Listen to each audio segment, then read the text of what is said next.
Pagtamyaw sa inyong tanan, ako si Daniel de la Cruz, isa ka community-based filmmaker gikan sa probinsya sang Iloilo.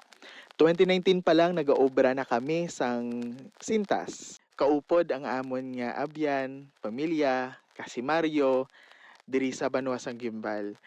Nakita uid kung ano ini ka importante para sa amon nga komunidad, nangin isa na ini ka kultura kag tradisyon, kag makita mo gid nga community-based filmmaking is also community building. Nangin maswerte lang gid kami siguro tungod ara ang Daguimbal Eye Film Society nga naghatag sa amon sang espasyo para nga mabatian kag makitaan, naghatag sang oportunidad para mas makilala namon ang independent filmmaking. Nangin mas maswerte pagi kami kay ara ang mga abyan kag mga mentors namon nga nagalaygay sa amon kag nagasuporta gid sa tanan namon nga kausa.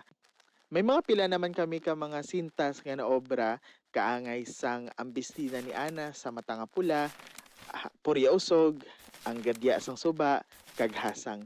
Gani maripayon gid ako nga may panibag-o naman kami nga sintas nga obrahon para sa Montañosa Film Festival 2026, ang Nobody But Toady. Ini nga istorya pagasundan ang kabuhi ni Maricar nga nagahulat sa iya nga fiancé nga si Tody nga nadula sang masobra na pulo ka tuig. Gani wala na ini kauli sa ila nga puloy-an. Gani ang ginasinggitan ni Maricar, bring him home.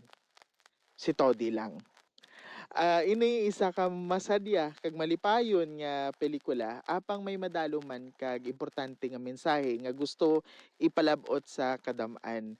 May isa lang kami ka populasyon sa komunidad naton nga kung kaisa permi man naton mabatian pero hindi naton maintindihan. Gani atagan naton sila sang oportunidad para mas makilala pagid kag mabal-an naton ang ilang nga kausa. Gani op dinyo kami sa journey ni Tody kag ni Maricar para sa Montañosa Film Festival 2026. Madam og gid nga salamat.